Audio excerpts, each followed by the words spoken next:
Alhamdulillahirabbil alamin wa bihi nasta'inu ala umuri dunya waddin wa ala alihi washabihi ajmain. Kepada yang terhormat Bapak Kepala Sekolah SMK YPD 20 Baliga, yaitu Bapak Wilayatmoko Sarjana Pendidikan, yang kami hormati Ibu Susi Indrawati SPD selaku calon guru penggerak angkatan 9, dan yang kami hormati pula Bapak Ibu Guru SMK YPD 20 Baliga. Alhamdulillah kita bisa berkumpul di ruangan ini dalam acara pemaparan diseminasi yang nanti akan dipaparkan oleh Bu Susi. Tak lain adalah dari izin Allah Subhanahu wa Ta'ala.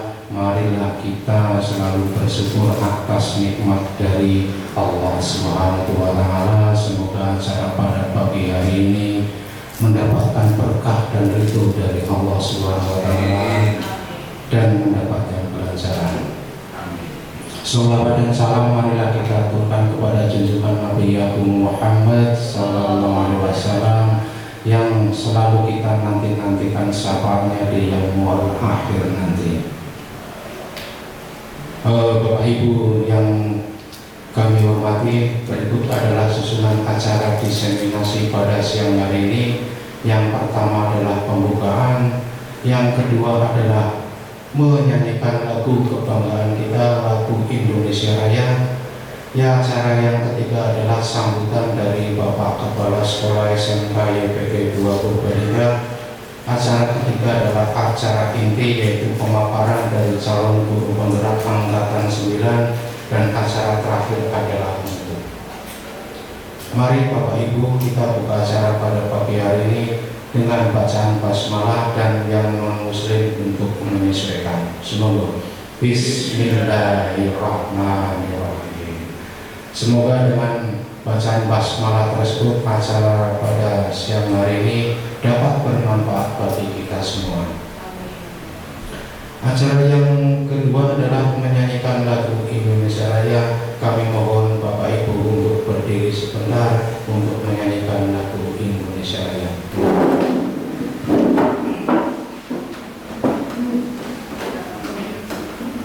Hiduplah Indonesia Raya, Tuhan Indonesia, tanah airku, tanah tumpah darahku. Di sanalah aku berdiri, jadi pandu ibuku. Indonesia kebangsaanku, bangsa dan tanah airku. Marilah kita berseru, Indonesia bersatu. Hiduplah tanahku, hiduplah negeriku, bangsaku, rakyatku semuanya. Bangunlah jiwanya, bangunlah badannya untuk Indonesia Raya. Indonesia Raya, merdeka, merdeka, tanahku, negeriku yang ku cinta. Indonesia Raya, merdeka, merdeka, hiduplah Indonesia Raya. Indonesia Raya, merdeka, merdeka, tanahku, negeriku yang ku cinta. Indonesia Raya, merdeka, merdeka, hiduplah Indonesia Raya. Terima kasih.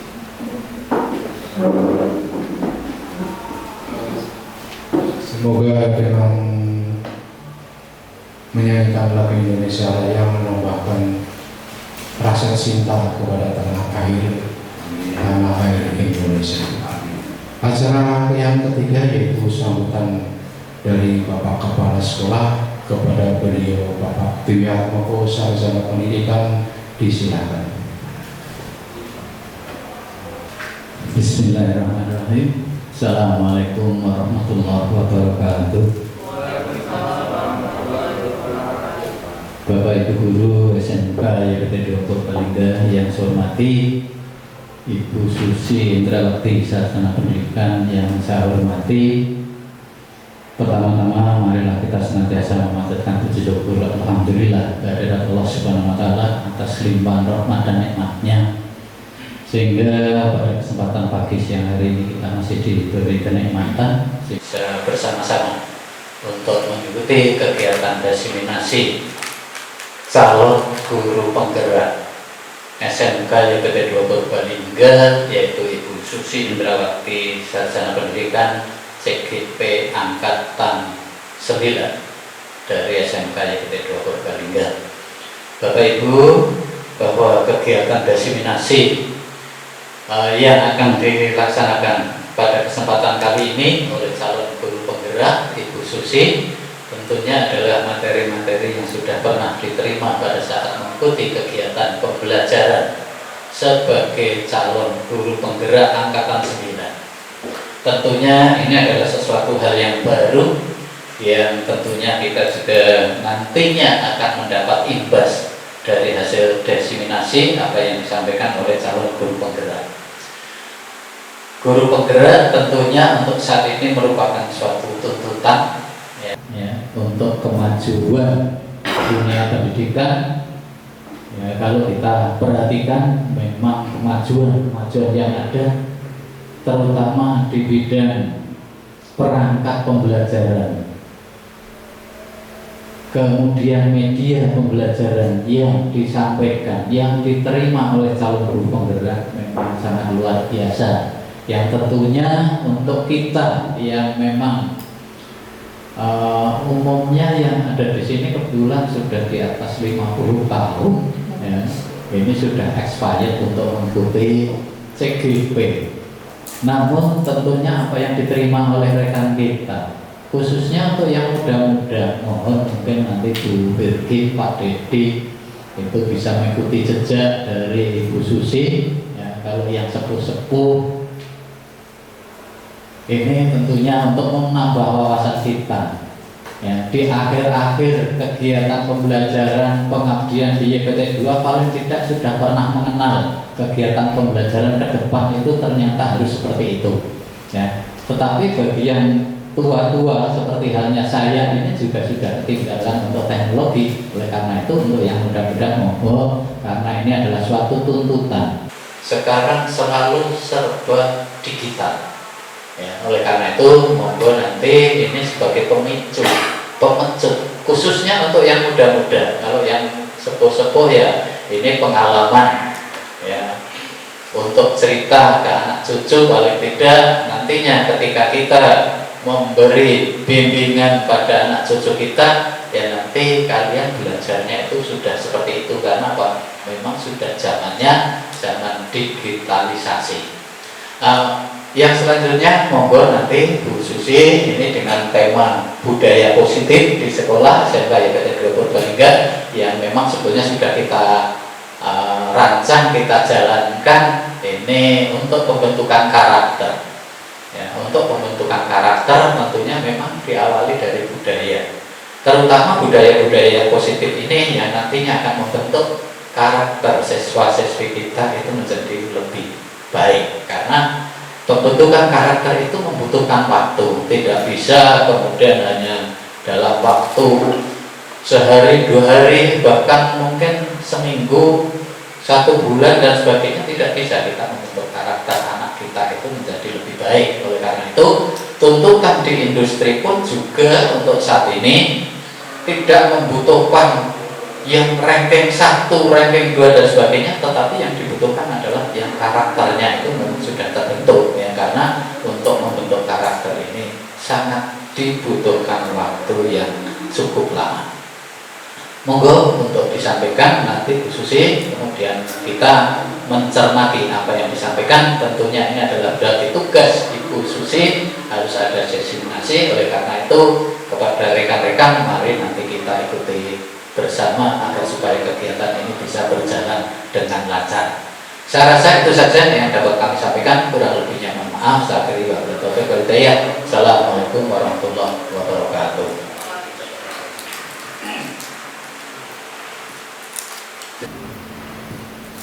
Terima kasih kepada Bapak Kepala Sekolah SMK YPT 2 Purbalingga. Semoga sambutan beliau menjadi sebuah pedoman bagi kita untuk meningkatkan kapasitas kita sebagai guru, terutama di era digitalisasi ini. Acara berikutnya adalah acara inti, yaitu pemaparan yang akan disampaikan oleh calon guru penggerak angkatan 9 yang tidak lain tidak bukan adalah Ibu Susi Indrawati, Sarjana Pendidikan. Kepada beliau disilakan.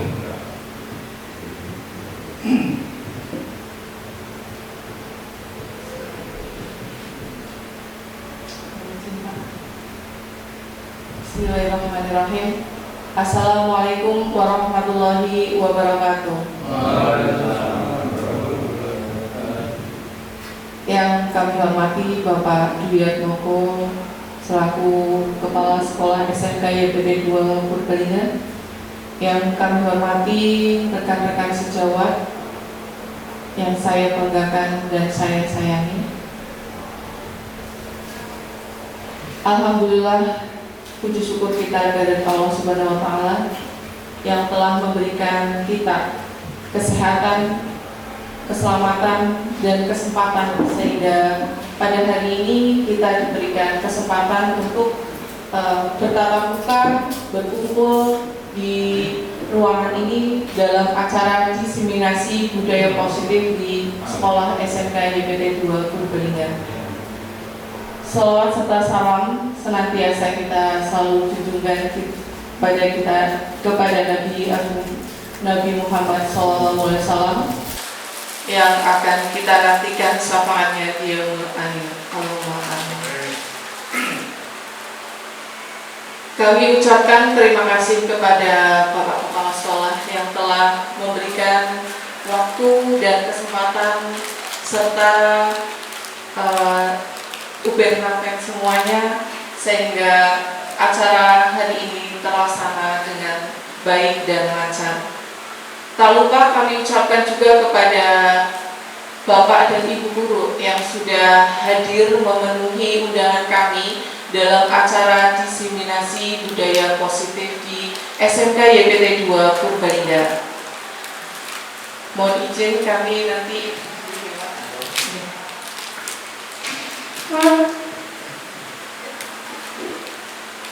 kalau enggak jadi kurang enak lagi. Ngapunten nggih. Sehat semuanya Bapak Ibu. Ya. Mudah-mudahan sampai akhir nanti kegiatan semua dalam keadaan sehat ya. Mohon izin Bapak Ibu semuanya, di sini kami ya, bukan berarti akan menggurui atau memberi apa istilahnya meneladani atau yang lain, bukan. Namun di sini kami hanya melakukan kegiatan untuk salah satu syarat tugas dari aksi nyata modul 1.4 yaitu tentang budaya positif. Ya, mohon izin nanti kami sampaikan ada beberapa hal yang sudah kami pelajari pada modul 1.4 tentang budaya positif.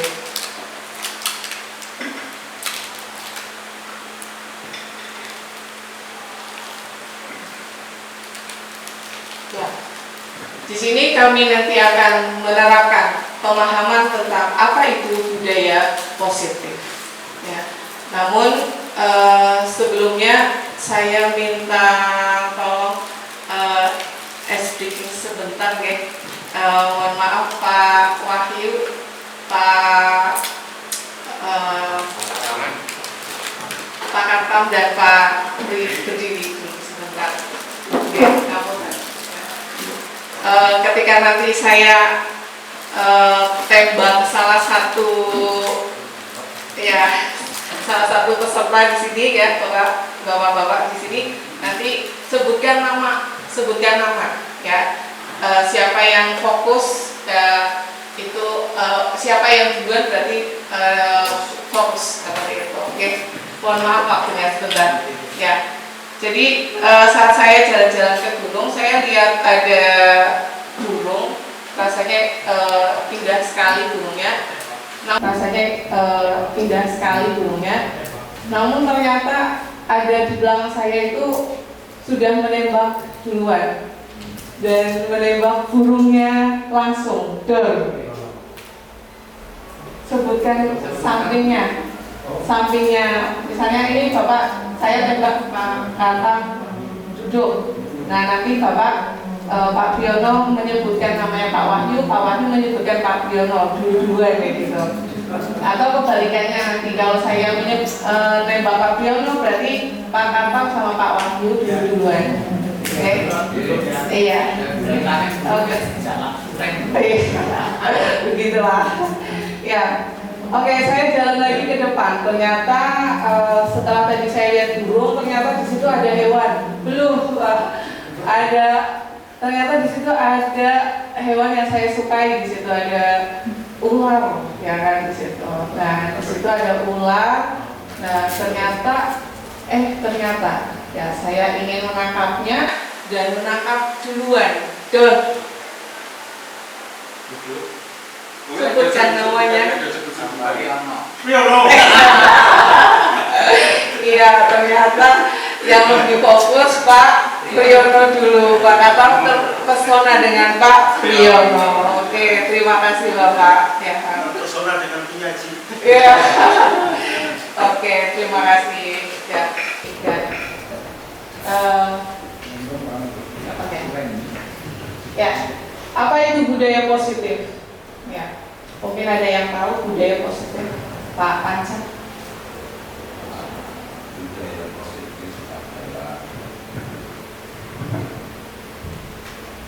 Budaya positif adalah perilaku manusia yang sesuai norma dan secara tidak sadar bisa dilakukan oleh populasi manusia itu sendiri. Karena setiap budaya meskipun itu positif tidak berlaku secara universal. Contoh, bahwa ketika kita memuji seseorang, budaya positif nggak perlu kita mengatakan kamu bagus, kamu cantik, tapi dengan gestur ini positif. Ini kalau di Indonesia, di Asia, mohon maaf, tapi kalau di Portugis mengatakan positif seperti ini. Itu referensi saya ketika baca ada meriam gini di Betawi. Ternyata itu artinya budaya positif disepakati dilakukan oleh sekelompok orang itu, tapi tidak berlaku secara universal karena setiap kelompok-kelompok mempunyai gestur budaya positif yang berbeda. Gitu. Terima kasih. Oke, terima kasih Pak Panca atas jawaban atas apa itu budaya positif. Jadi tidak secara universal ya Pak ya. Di sini istilahnya yang disepakati oleh orang banyak gitu. Baik, ya, di sini ya ada beberapa konsep inti dari budaya positif. Ya, kami beritahu di sini apa yang sudah kami pelajari ya tentang konsep inti budaya positif. Di sini adalah perubahan paradigma belajar. Ya. Di sini di lingkungan sekolah, ya, kemudian motivasi perilaku manusia, ya, kemudian ada disiplin belajar, ada posisi kontrol, kemudian ada nilai kebajikan, kemudian ada keyakinan kelas, kemudian ada kebutuhan dasar manusia, kemudian ada segitiga restitusi. Oke, baik tadi Bapak Kepala Sekolah menyebutkan kami yang senior kayak gitu mungkin tidaklah apa istilahnya tetap terus mengikuti perkembangan zaman baik teknologi maupun perubahan zaman. Inilah yang namanya tuntutan zaman Bapak. Ya, di mana perubahan zaman ini baik teknologi maupun karakter siswanya yang beraneka ragam. Ya, sehingga dalam proses pembelajaran itu lebih luas lagi dan lebih intens lagi. Masih dalam filosofi pendidikan menurut KHD. Jadi guru ini bertugas untuk memberikan ilmu bermanfaat kepada siswa. Hal ini bertujuan agar nantinya peserta didik dapat berkembang dengan baik dan tetap menjadi dirinya sendiri, ya, tidak tergantung dengan orang lain, ya. Berdasarkan relevansi pemikiran KHD dengan konteks pendidikan Indonesia saat ini dilakukan pembelajaran yang lebih aktif, lebih interaktif dan lebih menyenangkan. Ya, dari mungkin dulu dari saya pertama masuk di sekolah ini mungkin ya itu istilahnya pembelajaran itu seperti kayak menuntut kayak gitu, menuntut anak kayak gitu. Namun sekarang ini diminta untuk menuntun perkembangan anak.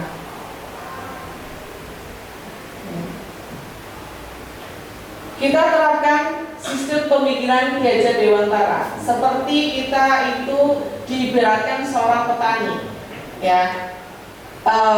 Peranan kita sebagai petani yang memiliki peranan penting dalam menumbuhkan tumbuh-tumbuhan, ya. Jadi saat kita diberikan bibit yang unggul, ya, diberikan bibit yang unggul yang bagus, namun ketika kita sebagai seorang petani itu masa bodoh, tidak memberikan pupuk, ya, tidak menyirami kayak gitu, maka bibit unggul itu akan tetap nantinya akan menghasilkan bibit yang kurang baik, ya, bahkan malah tidak berkembang karena petaninya itu tidak memberikan pelayanan yang lebih baik kayak gitu. Jadi kita ingin melihat peserta didik ini dapat menyerap dan berkembang, ya, dengan kemampuannya sendiri di lingkungan sekolah yang dapat menjadi tempat yang nyaman dan aman. Ya, harapan kita itu untuk mereka itu bisa mendapatkan wawasan mengenai pendidikan yang memuat karakter sesuai nilai luhur Ki Hajar Dewantara. Oke. Ya, pembelajaran dengan paradigma baru di sini merupakan pembelajaran yang dirancang berdasarkan prinsip pembelajaran berdiferensiasi, ya, sehingga peserta didiknya itu belajar sesuai dengan kebutuhan berdasarkan kebutuhannya, ya, terhadap perkembangan sesuai dengan teori psikologi modern untuk mewujudkan profil pelajar Pancasila. Ini ada hubungannya dengan profil pelajar Pancasila, di mana nanti yang pertama adalah bertakwa kepada Tuhan Yang Maha Esa, berakhlak mulia, berkebinekaan global, bergotong royong, kreatif, bernalar kritis dan mandiri. Ini yang diharapkan anak-anak kita nanti yang bisa mewujudkan profil pelajar Pancasila.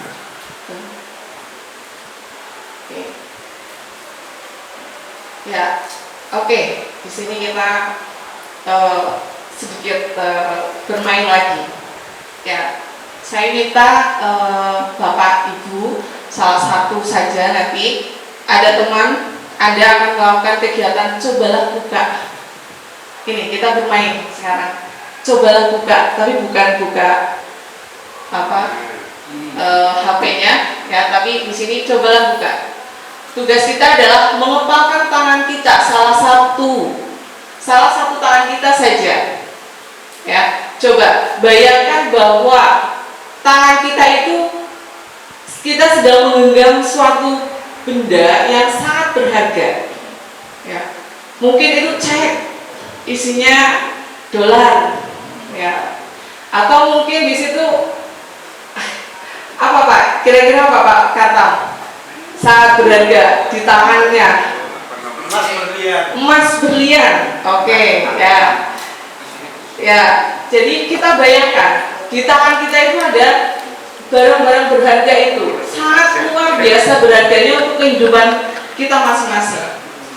Kemudian ada tugas B, ya, teman satunya lagi itu mencoba dengan segala cara untuk membuka kepalang tangan tersebut dengan bujukan, dengan rayuan, dengan iming-iming, nanti dikasih uang, ayolah nanti saya kasih jajan makan kayak gitu. Coba sekarang kita coba peragakan hal itu. Mungkin di sini Pak Panca dengan Ibu Vicin, Pak Panca yang menggenggam atau Bu Vicin yang menggenggam. Bu Vicin yang menggenggam. Terus berikutnya di sini Pak Jadi, ada Pak Kartam, Pak Parman, ada Pak Besar, Pak Kartam yang menggenggam. Di sini sebelah sini ada Pak Subur dan Pak Dedi. Silakan salah satu menggenggam tangannya dan kira-kira dengan kekuatan tenaga, ya. Terus yang menggenggam itu pokoknya fokus pada apa atau terserah monggo. Apa yang digenggam itu adalah benda yang sangat berharga untuk kalian, untuk Bapak Ibu semuanya. Oke, ya coba sekarang kira-kira dengan kekuatan tenaga Bapak salah di samping, ya, itu boleh nggak dibuka? Digenggam dulu, ya dirayu, dibujuk, dikritiki kayak gitu misalnya. Ayo, salah satu. Ayo, ya, monggo. Itu, ya, ayo. Mungkin siapa yang menggenggam ini Pak Parman. Ayo, Pak Jadi. Digenggam tangannya atau Pak Parman yang genggam, terus ya ada pakai obrolan, boleh nggak kayak gitu, nanti dikasih uang, nanti dikasih jajan gitu, boleh nggak?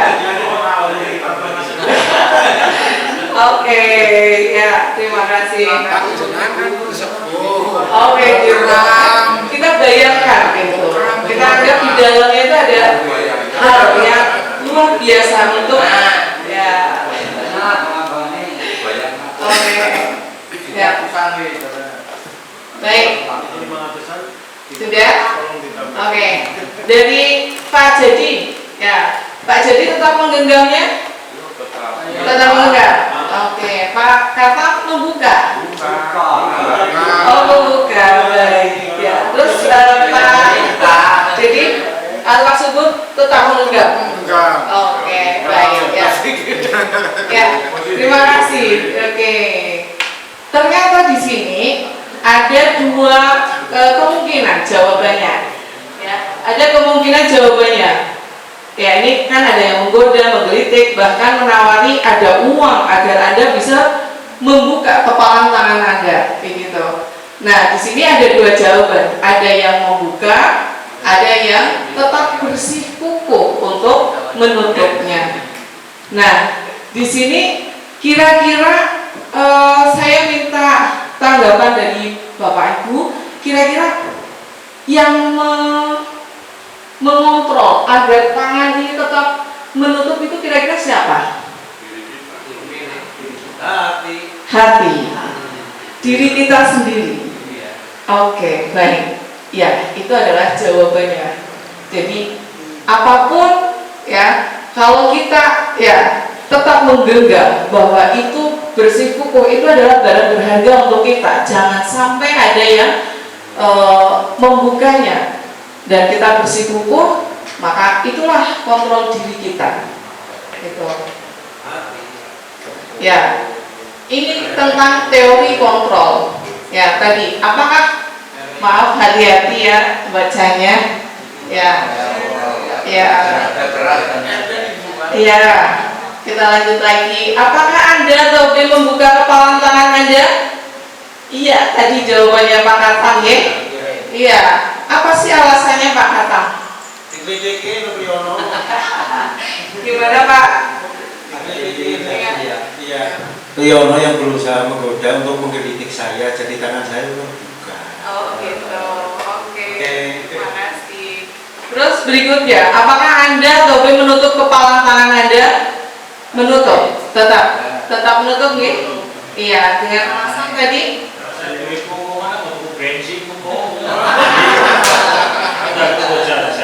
Oke, baik, terima kasih Pak. Jadi duit ngomongan ya. Terus dalam kegiatan ini sesungguhnya siapa yang memegang kendali? Apa yang mengontrol? Ya, tadi jawabannya adalah diri kita sendiri. Ya, ini. Yang mengontrol adalah diri kita sendiri. Ya. Kayak konsepsi kontrol. Iya. Bismillahirrahmanirrahim. Kebanyakan makan mendoan nanti saya repot ya. Oke, miskonsepsi teori kontrol. 1. Ilustrasi guru mengontrol murid. Yang kedua, ilustrasi bahwa semua penguatan positif efektif dan manfaat. Ketiga, ilustrasi bahwa kritik dan membuat merasa bersalah mampu menguatkan karakter. 4. Ilustrasi bahwa orang dewasa berhak memaksa. Apa ini maksudnya? Yang pertama adalah ilustrasi guru mengontrol murid. Ya, kita sering pada dasarnya kita tidak dapat memaksa murid.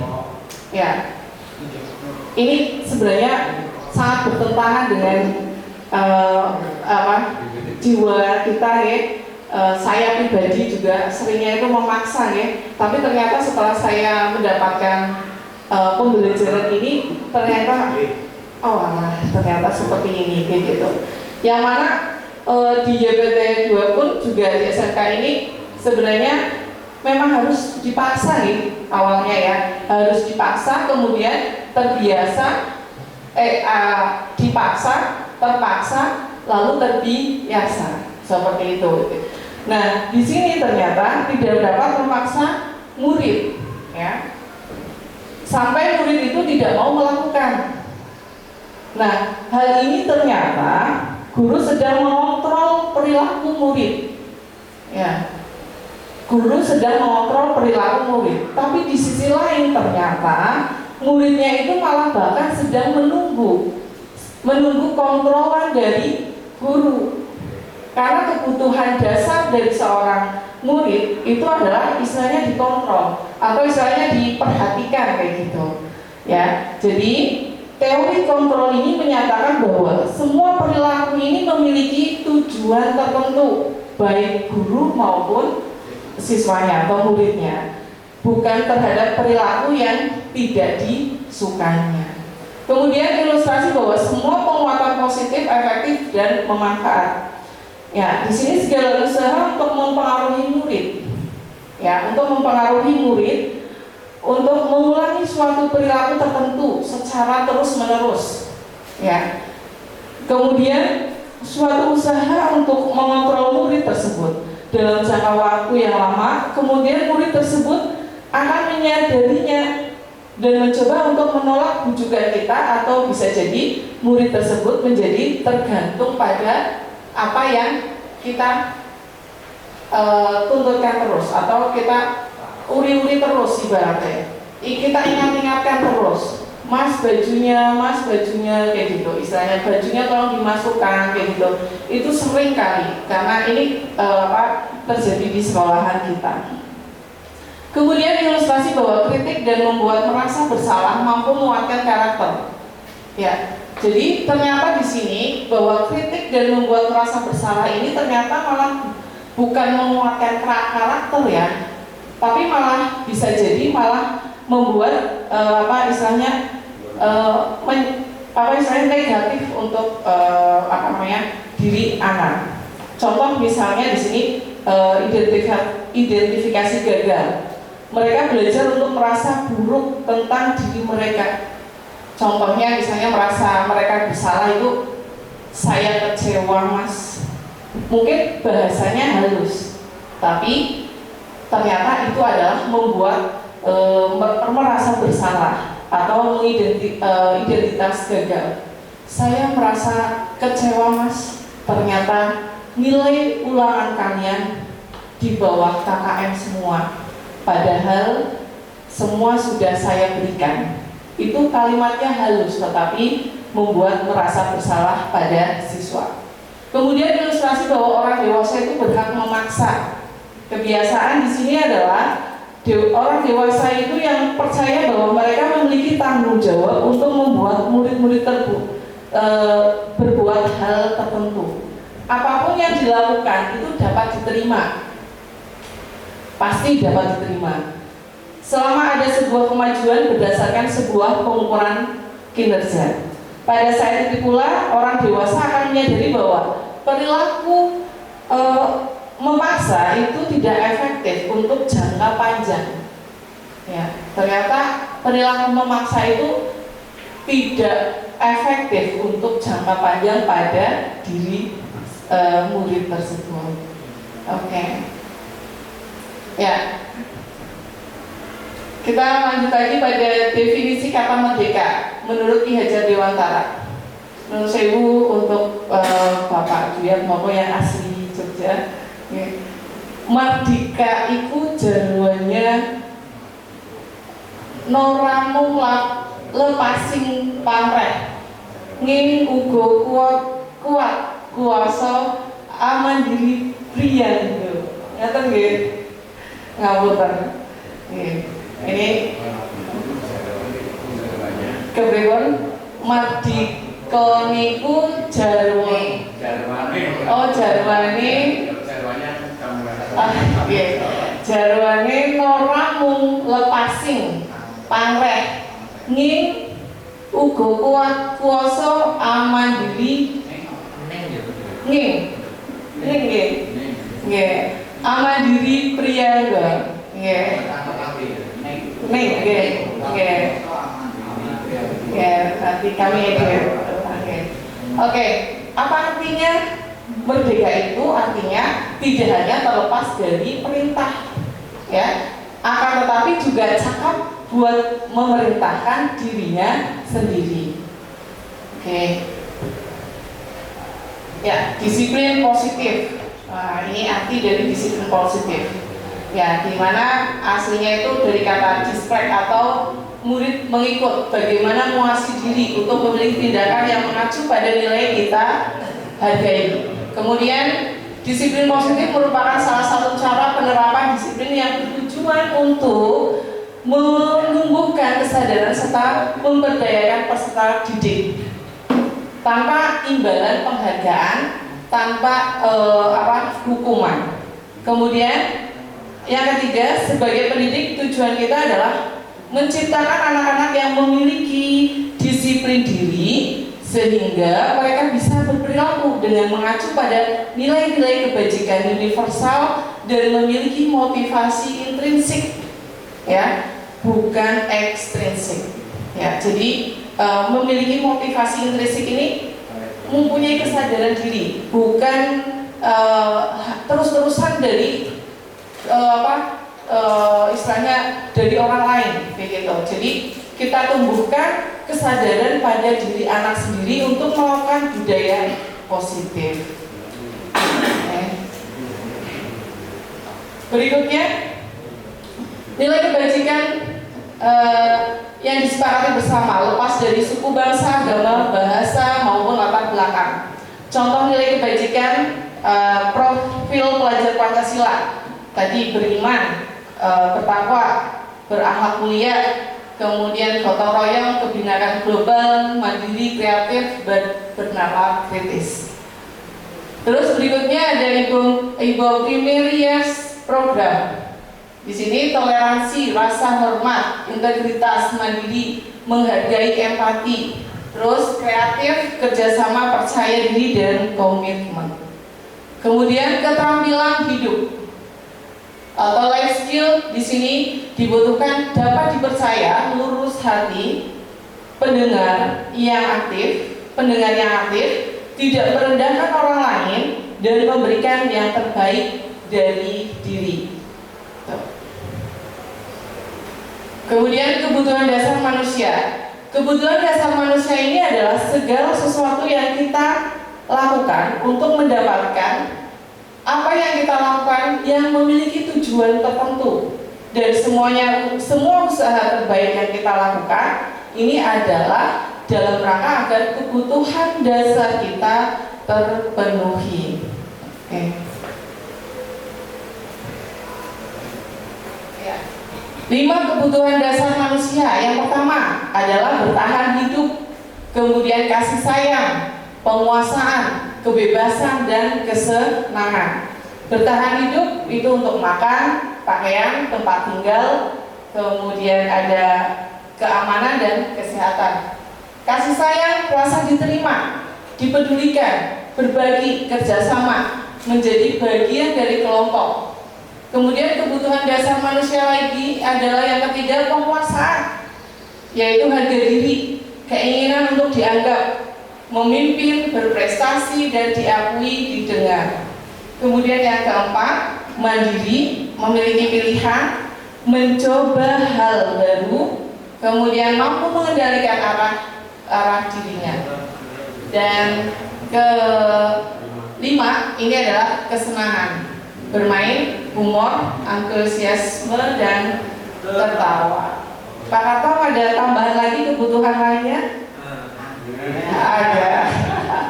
Oke. Ya. Oke.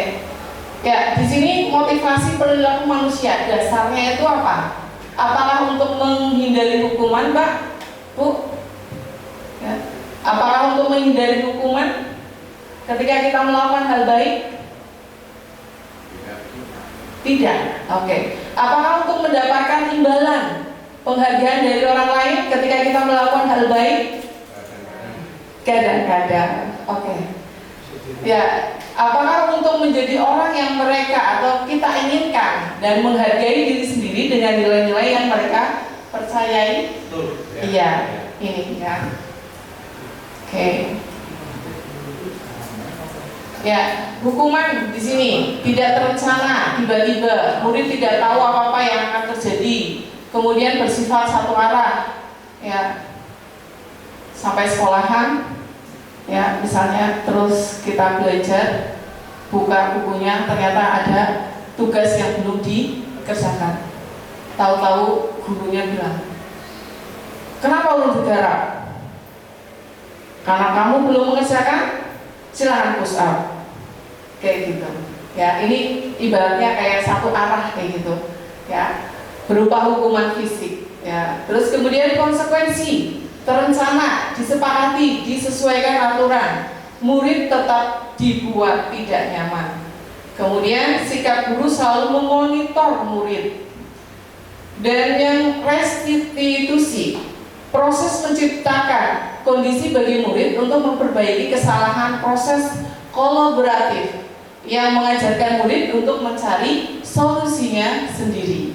Ini nanti kita jelaskan tentang restitusi. Oke. Posisi kontrol guru. Yang pertama, menghukum, membuat merasa bersalah, atau sebagai teman, atau sebagai pemantau dan manajer. Ya, inilah posisi kontrol guru. Kita di sini dituntut ada 5. Ya, ada 5 posisi kontrol guru. Yang pertama sebagai penghukum, atau di sini istilahnya penghukum, pembuat merasa bersalah, teman, pemantau, dan manajer. Contoh penerapan 5 posisi kontrol. Siswa tidak memakai atribut lengkap saat upacara. Ya, kalau kita sebagai penghukum, ya, maka kita akan memberikan hukuman hormat, hukuman kepada murid kita yang tidak sesuai atributnya, tidak lengkap. Hormat bendera selama 1 jam. Ya, kalau di sini juga dihukum ya Pak, nih, kalau ketika upacara tidak memakai topi, ya itu sebagai penghukum. Kemudian membuat merasa bersalah. Berapa kali ibu memberitahu kamu selalu saja mengecewakan ibu. Ini lembut, tapi istilahnya merasa bersalah untuk siswa, kayak gitu. Berapa kali sih Bapak sampaikan, ya ternyata kamu selalu saja mengecewakan Bapak, misalnya seperti itu ya Pak. Gimana Pak Kartam? Ini cara-caranya bagus, baik mendukung atau membuat masalah untuk menciptakan Budaya positif, nggih. Inilah ceritanya, nggih. Apa yang saya dapatkan ini. Oke, contoh penerapan 5 posisinya.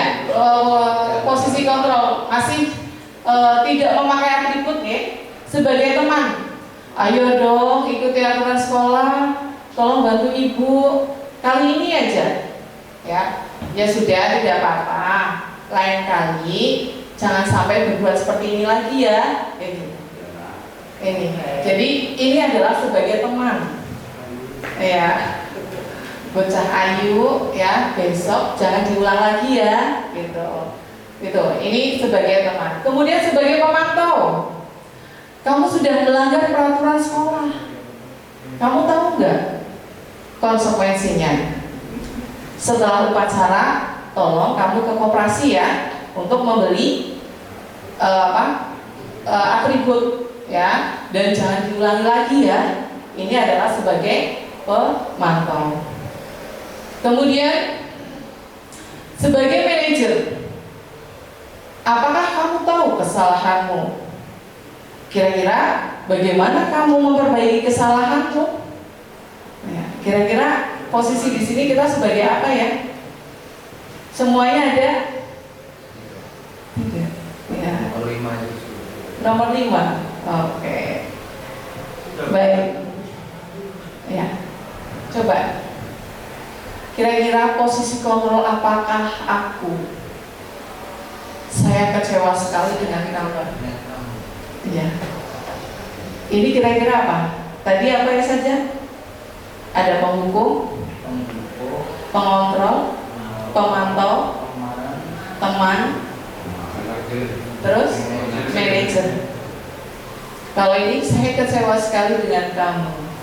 Atau satu lagi adalah pembuat merasa bersalah, membuat merasa bersalah. Kira-kira ini apa nih? Nomor ini. Oke, membuat merasa bersalah. Oke, dicek. Dan jawabannya membuat merasa bersalah. Oke. Iya. Ada lagi. Ayo. Ayo, Pak Pri, ayo. Kamu tidak pernah benar melakukannya. Kamu tidak pernah benar melakukannya. Apa ini? Coba pemantau Pak Parman. Tak jadi?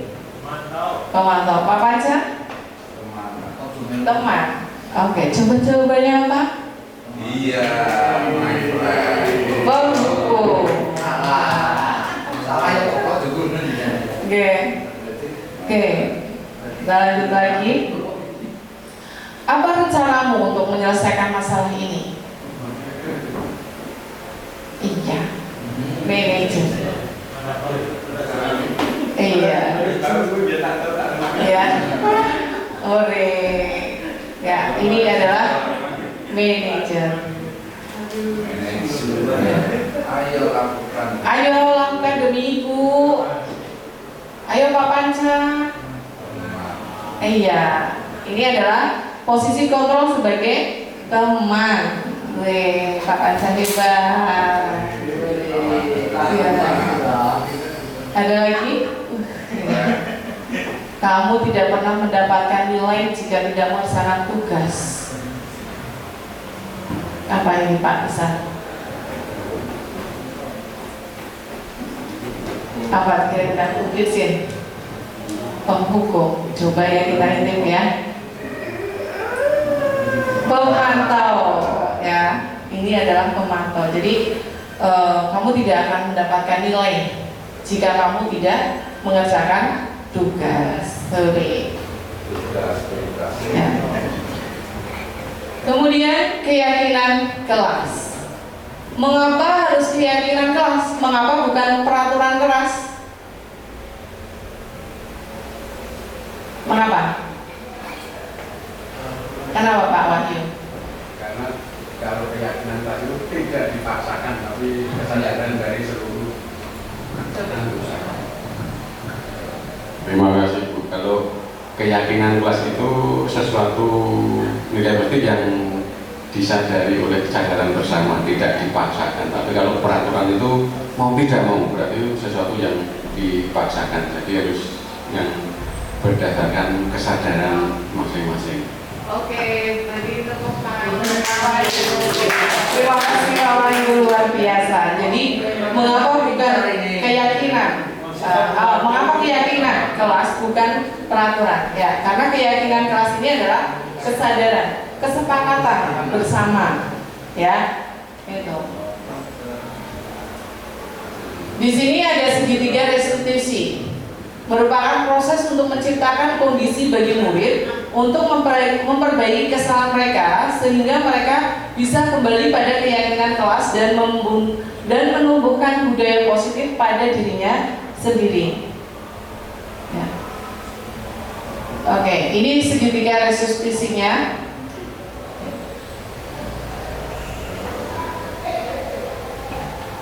Kemudian yang pertama adalah menstabilkan identitas. Berbuat salah itu wajar. Ya. Tidak ada manusia yang sempurna. Bapak, Ibu juga pernah melakukan itu.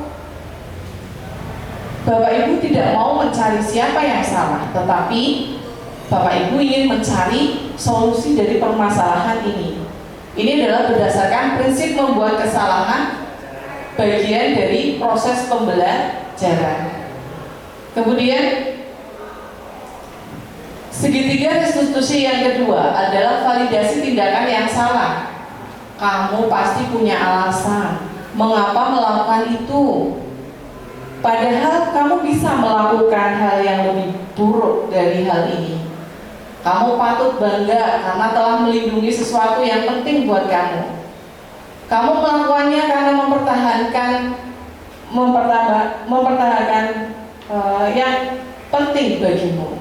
Seperti tadi menggenggam telapak tangan. Nah, di sini berdasarkan prinsip setiap perilaku berupaya memenuhi kebutuhan tertentu. Kemudian segitiga yang ketiga, segitiga restitusi yang ketiga, ini adalah menanyakan keyakinan. Apa keyakinan kelas itu? Nilai-nilai apa yang telah disepakati? Seperti apa gambaran sebuah kelas yang ideal menurut kamu? Kamu ingat nggak menjadi orang seperti apa? Kamu ingin menjadi orang yang seperti apa? Nah, di sini berdasarkan teori kontrol bahwa pada dasarnya ya kita itu termotivasi secara intrinsik dari diri kita sendiri. Kemudian contoh penerapan segitiga restitusi. Ya, di sini kami ambil kasus. Ya, Lingga Wibi tidak terima saat duduk. Khairul menendang kakinya sampai Wibi berteriak dan mengebrak meja. Juga memanggil nama Khairul sebutan orang tuanya. Ini.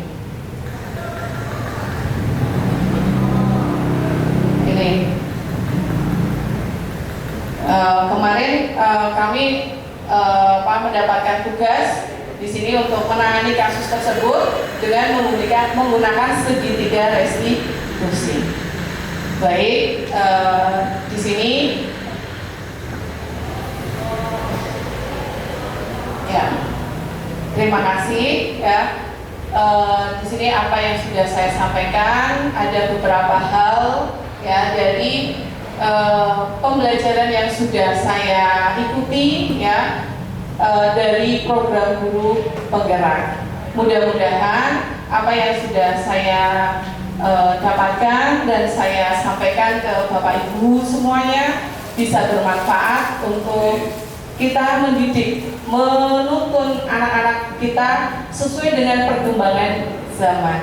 Terima kasih sebelumnya dan terima kasih kepada Bapak Kepala Sekolah. Demikian, bila ada kesalahan itu murni dari kekurangan kami. Terima kasih dan wabillahi taufiq wal hidayah. Wassalamualaikum warahmatullahi wabarakatuh.